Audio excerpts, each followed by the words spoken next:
No, I just realized that we meant to do this a while ago, and we just kind of never got around to it, and we wanted to make everybody feel a little bit more comfortable with the site. So I figured I would start with 1 or 2 people, and then we'll just kind of work from there. Okay. I'm just making this up as I go along. Okay. Is Luis there?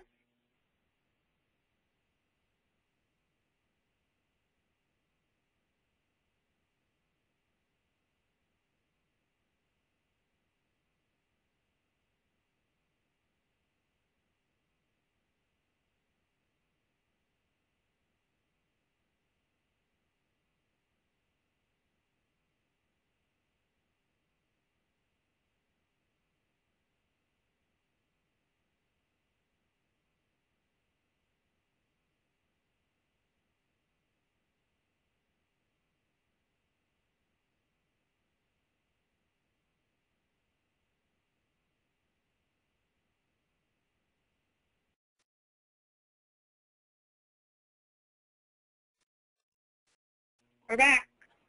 Oh, okay, that works. Okay. Right now, are you guys, you have access to a computer, obviously. If you want, you can log in with me. Let me just pull up the password. I never remember what the heck it is. Platform. I have 2 monitors, so I'm not used to doing this here. Okay, so pull up our tracking site and just type in, for the username, site admin. Okay. And then for the password, it's pass, P-A-S-S, VHS, VHS 980. So I'll just make this easier. That's the password. Pass VHS 980. Yep.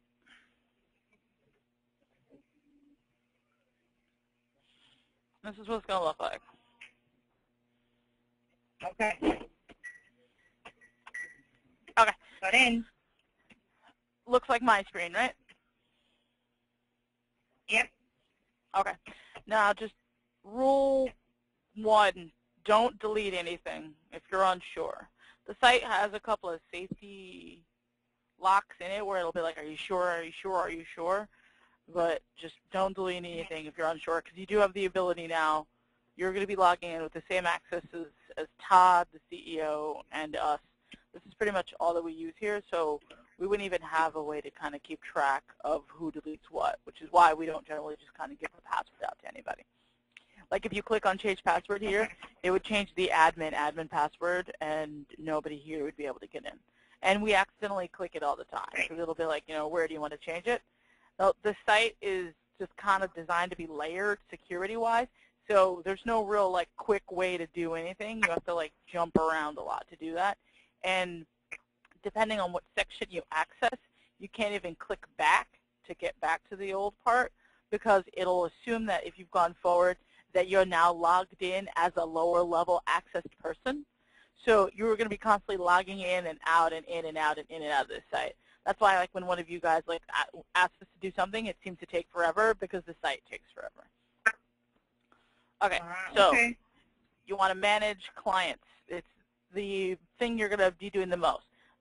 We also have view hardware messages, and it's going to look just like yours. You type in any IMEI, it's going to look just like yours. We have view device assignments. This is why we're using this all the time. It'll let you check on anything, and this is pretty much what it looks like. There's the IMEI. There's the last 6 digits of the IMEI, which is the device name. This is the category that we have it in as an asset. This is the section name that it's in. This is the customer ID number, and this is access where this is currently active right now on here. This is the date that we created it, and this is the last time that it reported. And this is the SMS number if Eric actually puts it on here. So, and you can click on site management. Is it the same as the list? Is it the same as the one that we are using as KSS users? It's the exact same site. It's just that with that login and password, you now have admin access. No, what I mean is the device list. for this particular menu? Well, this one with this just shows up every single device. So it's going to look slightly different, and it's going to pull up the same information, just kind of different looking. So for the most part, Okay. you guys already have access to view hardware messages and view device assignments. So right now what we're going to do is I'm going to show you what it looks like. So in order to get to the devices, you want to click on Manage Clients. And what a client is a section of the platform. So basically we had to take devices and put them in subsections to make it easier for us to get to. Because like if you want to access one device, you go into the section where it has like 1,000 devices, and the more devices you add, it starts to slow down. So we had to break it down into sections. So we can't just go into one area and be able to see one device and then jump around to see another device, jump around to see another device. Does that make sense? I'm trying to make this as simple as possible. So each client is put together by their customer ID number and their login number, which is why when customers want to know why they can't change their login number, because we use it to categorize them. So this right here is where we have our demo devices. This right here is where we have our rentals. This one right here, this is where we have the corporate client. And they're in this section because this section has more rights. So there's only 268 nanos, actually 268 eons, individuals, vehicles. We kind of segment them up. There are 1,262 devices in the corporate client right now. And then these are where it says Brickhouse individual, and these are our average customers. And they're in there by customer ID number. So depending on whatever customer ID number it is, you want to look up the section so that you can go into it. So pick a customer ID number. Anyone that you guys are having problems with right now? Or I guess we can just go and see. Here, let's just use Rosmel's last one. 1 minute. Somebody help Rosmel. I'm in the middle of something with it. All right, so it's actually the other reason that we always ask you guys to try to give us the customer ID number. So now I have the order number. I have to go get the customer ID number from Business Flow, which is on my other screen, which I don't think it's showing you. Yeah. Okay, right here. Copy, paste that, get rid of that. All right, so this is Raymond Vick's customer ID number, which is why it says login ID. So we're just going to look to see which section they're in. 224. So it looks like they're in this one. Now, the red X is the delete button. Never click that. It would delete all 957 devices in there. The pencil button to edit is to edit the section.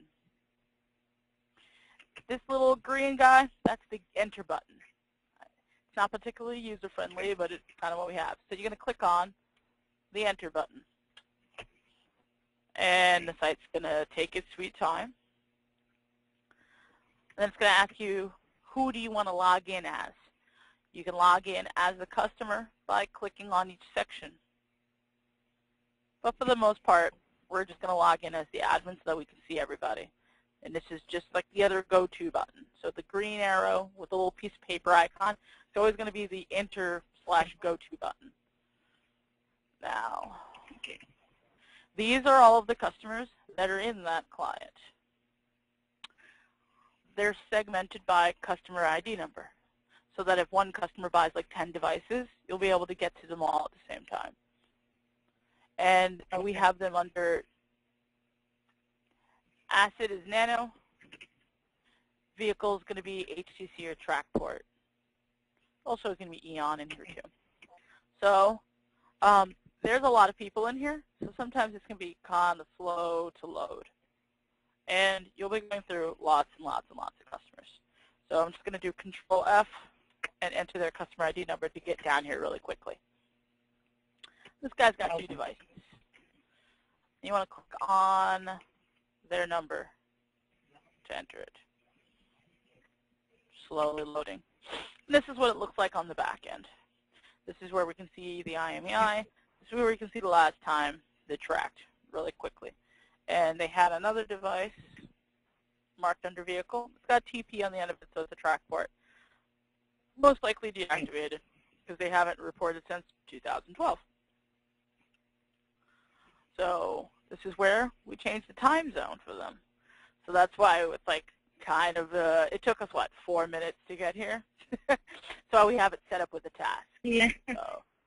So if you want to change somebody's time zone, and it affects all the devices in their group, click on time setting, choose Central and Daylight Savings. Now they're in Mississippi, so this should probably be on.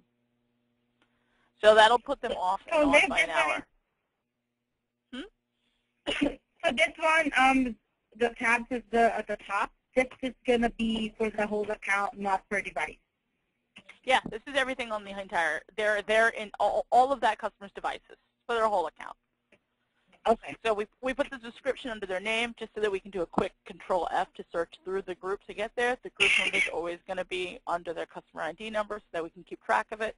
This is where we change their time zone, so they're on Central Standard. They should be on Daylight Savings. Click on Save.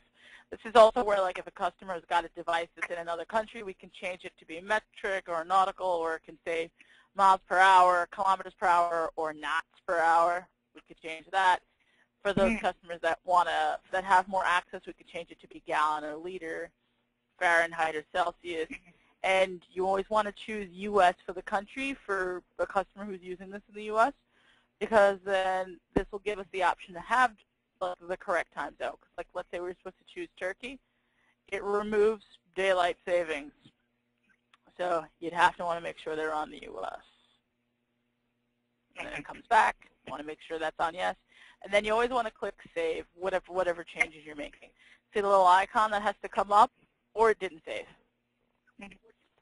Now, you saw these tabs. This one, it's a Nano. We don't really use that one. This one's going to be a track port HTC. We don't really use this. Permissions. This is what determines who can view this, who can view their tracking information. So right now, the admin, which we're logged in as, that allows them to view their tracking information. And this is the customer's login ID, which is part of the reason we don't really let them change it. It's going to be their last name, and we know that whoever has this is Vic, and we know it's going to be 226824, which is just like the group name.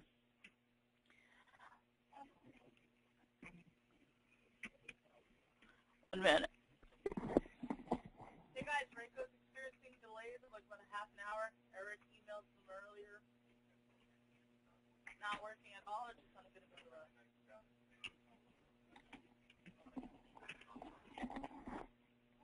On it, something's always broken here. It does seem that way. And we do seem to be having some delays with Rayco. I don't know if it's really affecting you guys as much. Have you guys had any issues with it? Well, no one reported it yet, but we're gonna let you know once we have that. Yeah, just giving you a heads up that Rayco seems to be kind of slow today. Let me see the.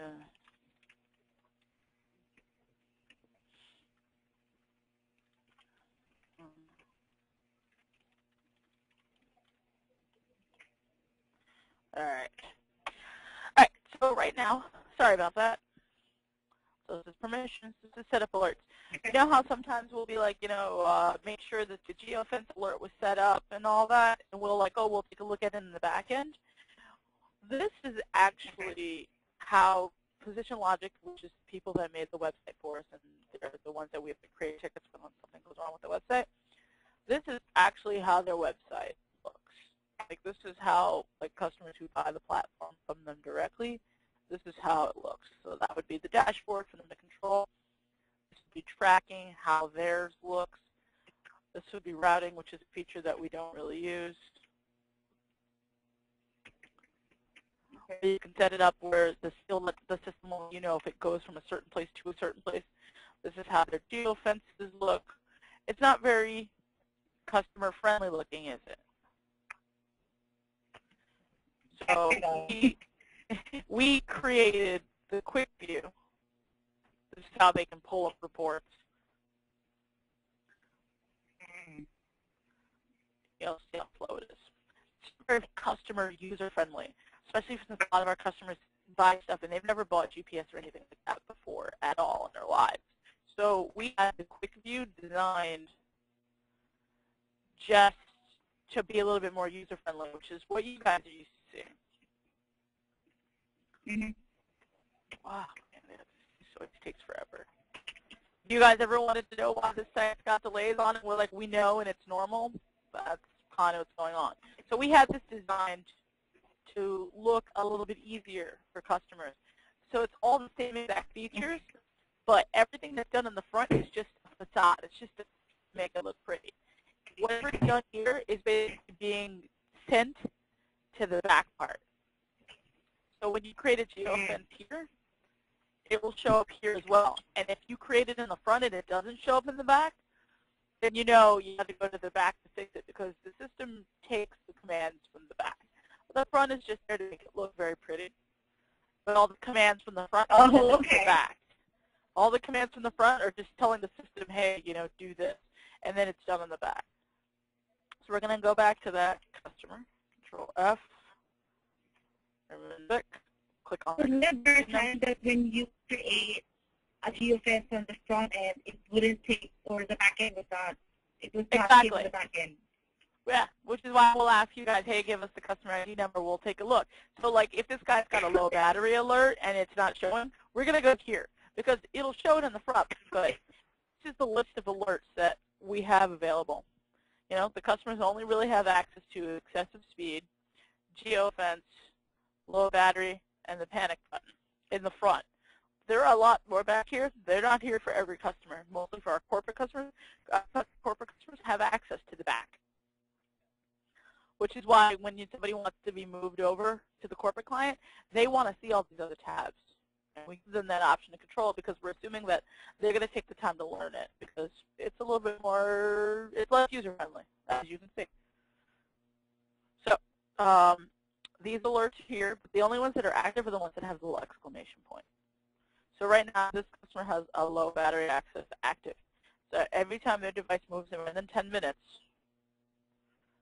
and they have it set to ignore any duplicates within minutes, what it's going to do is it's going to show this blue icon, or you can change it, and then it's going to send a message to this email address. And then when you're done entering that information, you click on Save, and you got to see that little Save button. If you want to set up like excessive speed, you type in how many miles per hour you want it. You click on the days off that you want it. You click the start-stop time, and it won't do anything because they don't have it set it up. But you could set it up to show an alert, show the message icon, type in a phone number or an email address as long as there's a comma. We still do them in the front because it's easier. I mean, we know this is ugly looking. But the first thing that when somebody says they're having problems with geofences is we're going to come back here to check. Yeah. So the most part, it's actually set up in the back. Yeah, exactly. Because sometimes it doesn't. Really, 97% of the time, it's set up in the front and the back, and it's fine. So this is where you change time zones, and if somebody has an alert set up in the front, and you want to make sure it's active in the back, you set up here. We definitely don't draw geofences back here. There is an option to, but it's really not user-friendly because it shows everyone's geofence in the entire client. Look at all this. We'd have to go through here. This is every customer that's in that client. And then you have to sit there and you have to assign it to your groups, which is the customer ID number, and then you have to sit here and create it on the giant map, and it's just not user-friendly. So, yeah. Dashboard, everything is set up by group number. Now let's say I came in here by accident because the customer's number was off by like a digit. So let's say this is actually 236,824. It's not here. Okay. Now, notice there's no way to go back to the other client.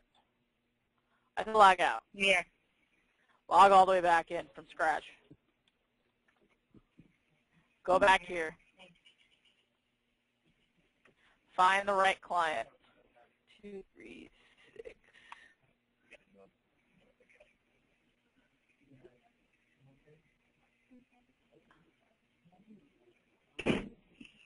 And then go all the way back in from the beginning. And this will happen. We'll have to log in and out. And this is also why, if a customer bought a device and then accidentally didn't give us their customer ID number and then bought another device, why it's such a big deal to combine them.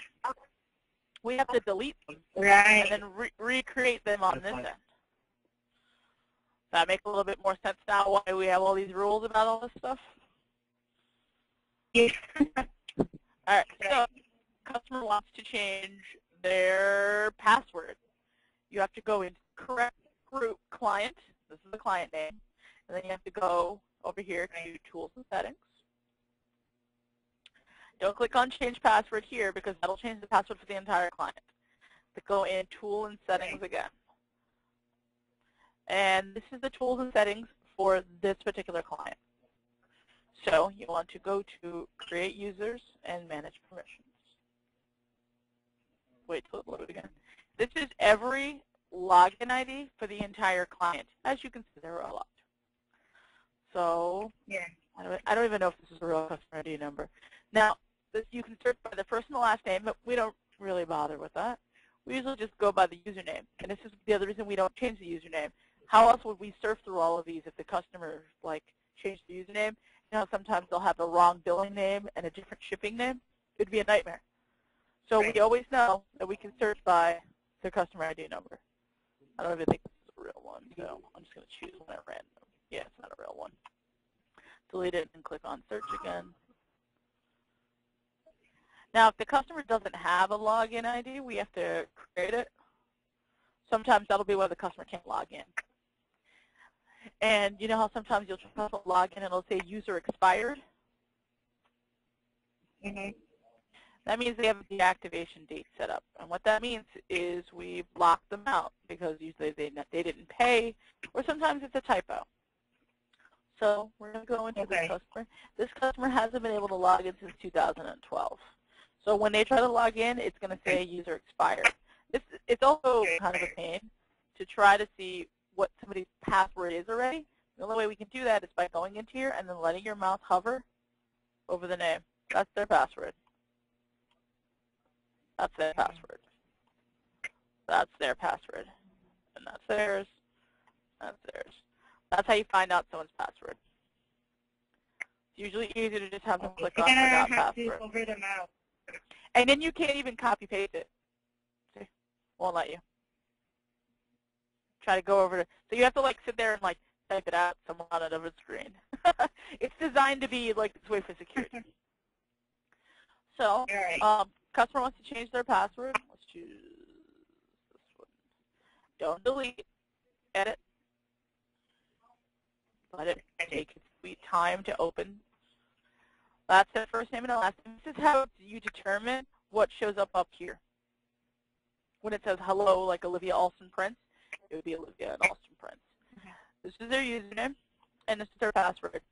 You can type out ABCDEFG, ABCDEFG. This is the email address. So when we ask you guys, the customer changed their email address, and you task us, we come in here and we change it. This is what they see when they log in. We never, ever, ever want our individual normal customers to see the dashboard. Can you imagine how confused they'd be if they log in and saw all that? And you always want to choose on map, and then that defaults them to the quick view. And this is the day that they're able to log in on, and this is the day that they can't. If I were to change, if this guy didn't have a deactivation date, he'd be able to log in right now. But the deactivation date will not change. So if there is a deactivation request and you have to let the customer use it until the end of the billing cycle, this is where you go. Right, but you have to change the deactivation. Exactly, and we try not to do that. Generally, Eric's the one that does it because he keeps track of when they should and shouldn't be on. But when Eric deactivates a customer, he goes in here, he adds a deactivation date on it, and then if they have a new device, he'll just delete the old device off and then add the new one into the group, just like where you saw before. Let me show you. Go on dashboard. See, this guy doesn't have any devices, so he's probably had one and then canceled service with us. That means we don't have his history anymore either. So, like, let's say we wanted to add somebody. You would type in the last 6 digits of their IMEI. I'm just making this up as I go along here. Click on Save, and you click on Configure Tracking. You choose the model of the device. This is for TrackPort, this is for HTC, this is for the Nano 2, this is for the old Nano, this is for another device that we don't have on here, and this is the Eon. And then you just type in, like, their IMEI. You're not allowed to have the same IMEI that's active in another group. It'll tell you that. Like, if you try to, like, accidentally type in the same IMEI, it'll say, like, IMEI in use. Let me see if I can find one. See what happens. And it won't let you. Oh, okay. And you never want to check the alerts.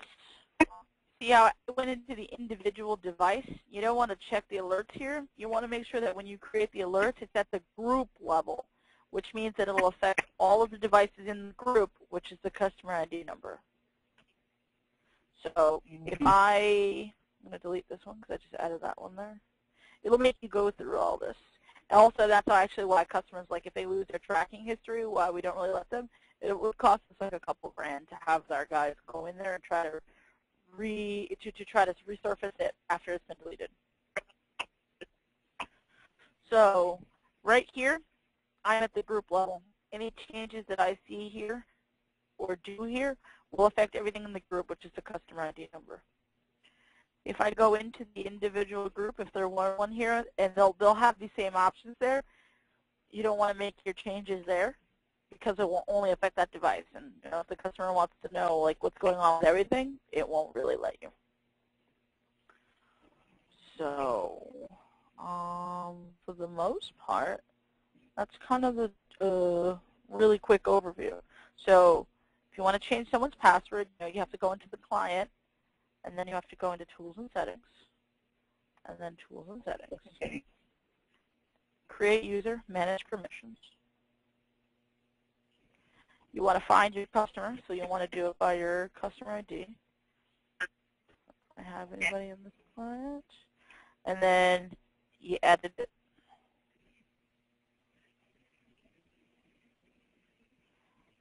Slow. And then you change their password and you click on Save. Wait till it actually says Save.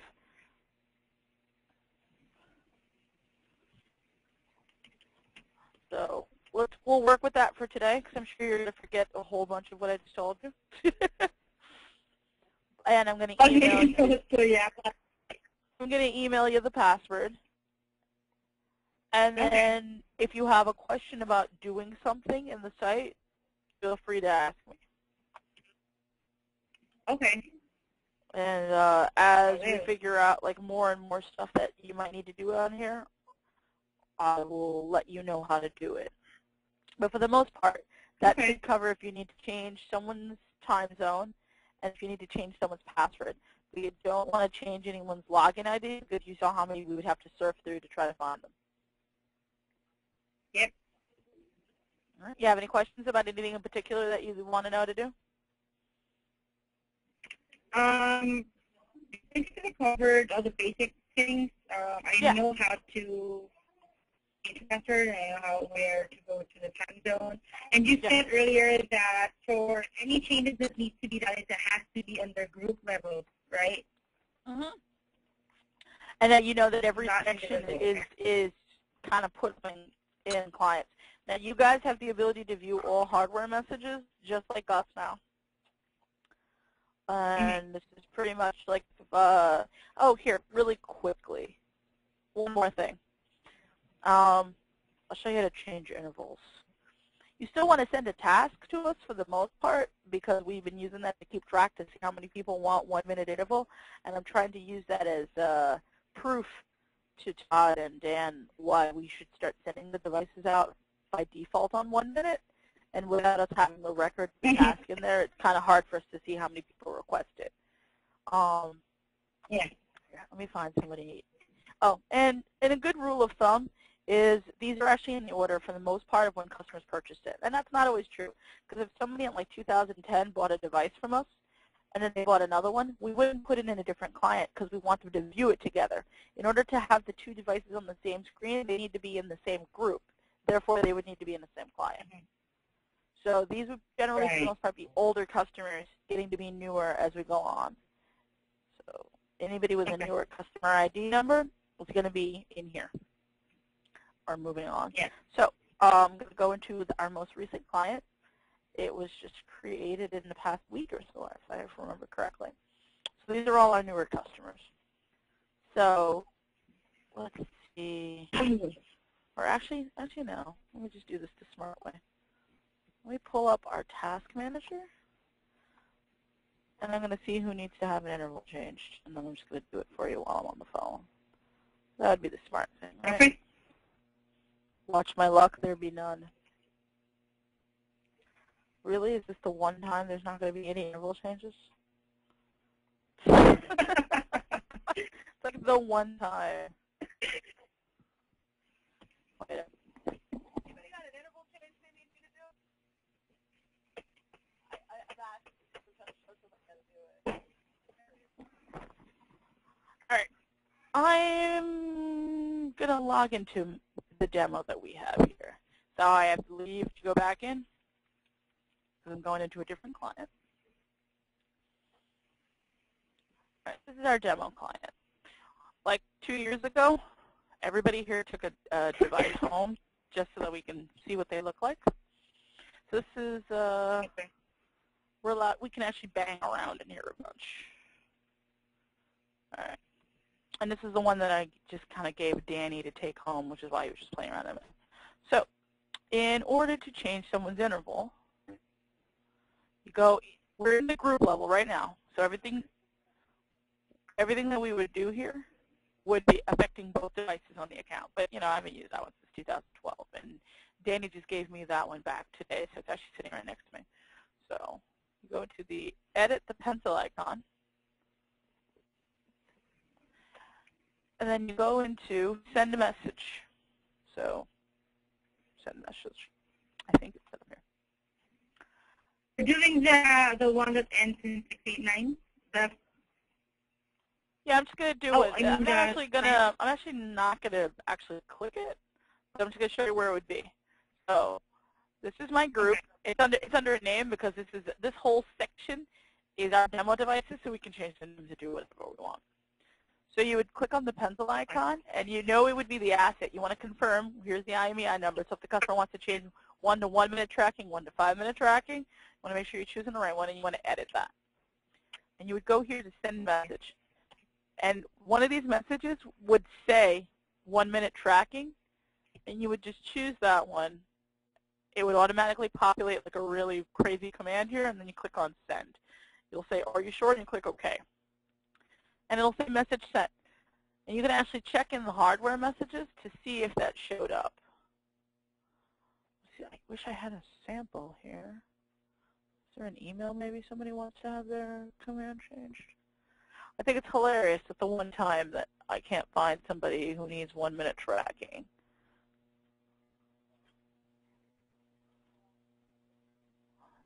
Let's see.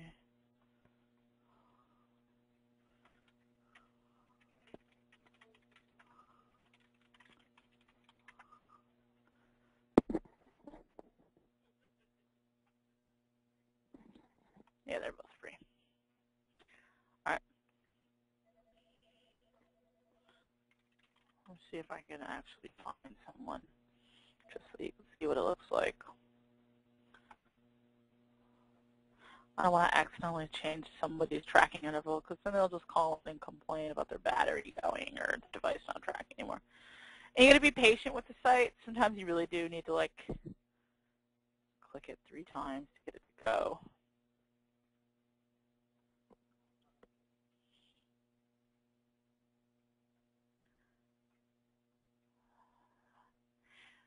Whenever you hear us complaining about the site being lagging, this is usually what happens. I'm just going to wait for it to reload. Yeah, I can see that. Yeah.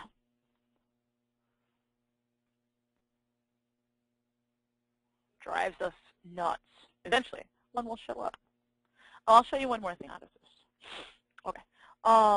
So anything that says asset is going to be a nano. And you choose the one that you want to change the command from. And then you click on send message. Now you're not going to send a command. I'm on a roll today. Choose somebody else. I think it's because I'm in like one of the older clients, and most of these people have deactivated and it hasn't tracked since like 2012. Okay. So you go into the individual device. Now you're on the individual level. Click on send message, and you choose your command. 1 minute tracking. Click on send. Good. For any of the active devices, you can then go into their hardware messages, and you can actually see the command in there, and you'll know that the device received it. So that's how you change tracking. Oh. I don't recommend that you do this for every customer, but like if you have an escalation ice and you want to get it done, totally just do it. Okay. It doesn't matter the priority. Everybody chooses high because they want it. They're like the same people that push like the button on the elevator and you pushed it once and the light's on and people just keep pushing it because they're in a rush. Our guys will always choose high. It doesn't make a difference. Okay. So that is how you change a command. So how will it look like in the hardware messages? I would actually need a device that's still active to show you. But I can get a screenshot out to you the moment I see an actual task for tracking it a little. Let me see if one came in. Sure. It's like the one time that I don't have on. Ooh, I have a meeting in like 9 minutes. All right. I have only like a couple minutes left. One more thing. Log out, log back in. You will start to memorize the password. I'll show you you can log in as the customer, even though without asking the customer their password. You still want your individual guys, your regular reps to do that because it's a good security measure. This way you're double, triple sure you know who you're speaking with. But if you have like an escalation or something, instead of choosing on admin, which lets you see everybody's devices, you can click on their name, unless you're locked out. And remember, oh, it's actually going to let me click back. How nice. Let's try somebody else. Usually, it feels like being cooperative today.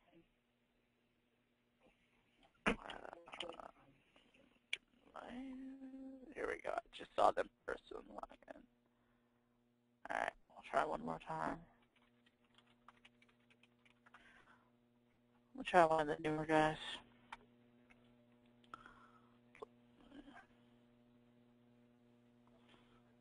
All right.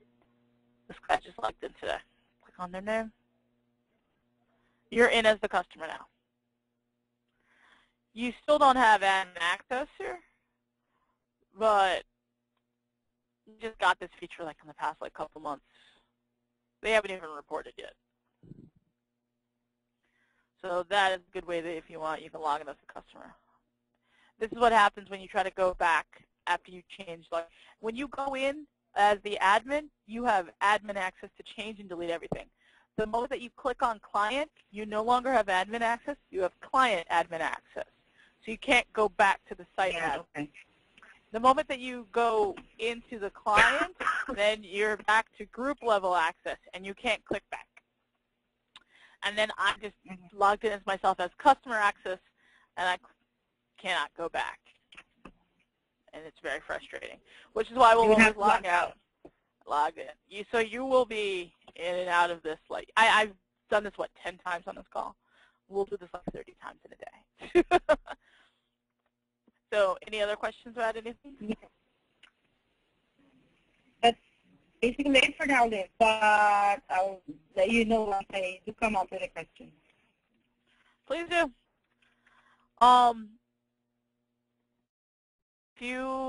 I have some of the stuff written down that I wrote like years ago. where it's basically how to navigate the system. But it's pretty simple. After a while, just remember never try to accidentally click on delete. If you do, it'll be like, are you sure? Yeah. As like a safety measure, but I just try to avoid too because then I will forget. If you click on the pencil icon on the client access, it lets you change things in the entire client, so we definitely want to avoid doing that. I'll show you what it looks like anyway for the most part, just in case so that you know that, oh God, I shouldn't be in there, just click on cancel.